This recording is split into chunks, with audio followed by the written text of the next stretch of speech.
KKR এর বিরুদ্ধে নাকি আইনি ব্যবস্থা নেওয়া দরকার ছিল মুস্তাফিজুর রহমানের, এমন মন্তব্য করলেন সেই বাংলাদেশের ক্রিকেট বিশেষজ্ঞরা।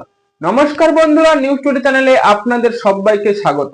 আজকের আমরা কথা বলবো সেই বাংলাদেশের ফেক নিউজ চ্যানেলগুলো এবং বাংলাদেশের যে মন্তব্য করেছে তারা নাকি বিসিসিআই এবং আইসিসি কে তাদের পায়ে হাত ধরে ক্ষমা চাইতে হবে, কারণ বাংলাদেশকে যে টি-20 বিশ্বকাপ থেকে বাদ দেওয়া হয়েছে তাই আইসিসির নাকি বড় ক্ষতি হতে চলেছে।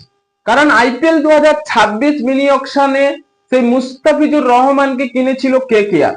সেখানে যাই হোক, কেকেআর যে 9 কোটি টাকায় কিনেছিল সেখানে কোনো সমস্যা হয়নি। সেখানে বাংলাদেশের অনেকেই স্বাগত জানিয়েছে যে এবার আমাদের সেই মুস্তাফিজুর রহমান কেকেআর হয়ে খেলছে, ভালো দাম পেয়েছে, তাই এই সব কিছু বলছিল। যখনই বিসিসিআই অনুরোধে সেই কেকেআর এর মুস্তাফিজুর রহমানকে বাদ দেওয়া হলো, তারা কি করলেন, তারা আবার বাংলাদেশের ক্রিকেটার বোর্ড, সেখানে বিসিবি, তারা যে প্রদর্শন দেখিয়েছে সেই টি-20 বিশ্বকাপে তারা নাকি ভারতে খেলতে আসবে না। তারা কি ইস্যু করলেন, তাদের নাকি সিকিউরিটি প্রবলেম রয়েছে। তাই এমন মন্তব্য করার আগে তারা যে নিজের পায়ে কুড়ুল মারলো সেটা পরিষ্কার বোঝাই যাচ্ছে। কারণ বাংলাদেশ যদি না খেলে আইসিসির অনেক বড় ক্ষতি হতে চলেছে, কারণ তারা সেই স্পন্সর পাবে না এবং বাংলাদেশ ক্রিকেটার যে টিকিট যে বিক্রি হতো সেখানে তারা খেলা দেখতে যাবে না। এভাবে তারা ফেক নিউজ গুলো ব্যবহার করছে। তাই বাংলাদেশ যে কতটা ক্ষমতা অর্জন করেছে সেই আইসিসির কাছে তা আমার জানা নেই। সেই বিসিসিআই যে আইসিসির প্রধান লক্ষ্য এটা বাংলাদেশের হয়তো জানা নেই।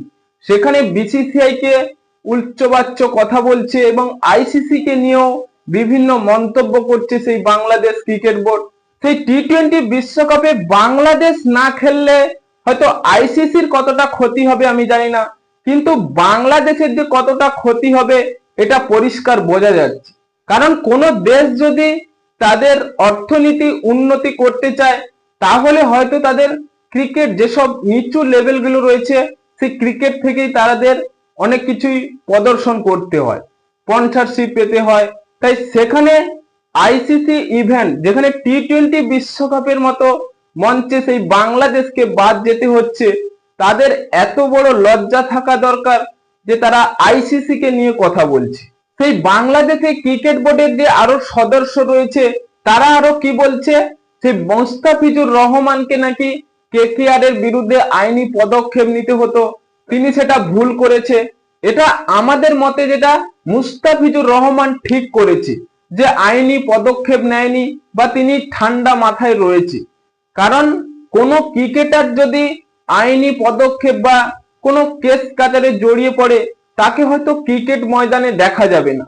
তাই মুস্তাফিজুর যে ভালো প্রদর্শন দেখিয়েছে বা তার যে অনেক নাম ডাক রয়েছে, তিনি হয়তো আইপিএল এই মরশুমে খেলতে চান না বা খেলানো হয়নি, হয়তো অন্য কোনো ফ্র্যাঞ্চাইজি বা অন্য কোনো লিগগুলিতে তিনি খেলতে পারবেন। তাই এভাবে যদি জড়িয়ে পড়তেন সেই সব ঝামেলায় জড়িয়ে পড়তেন হয়তো মুস্তাফিজুরের ক্যারিয়ার নষ্ট হতো।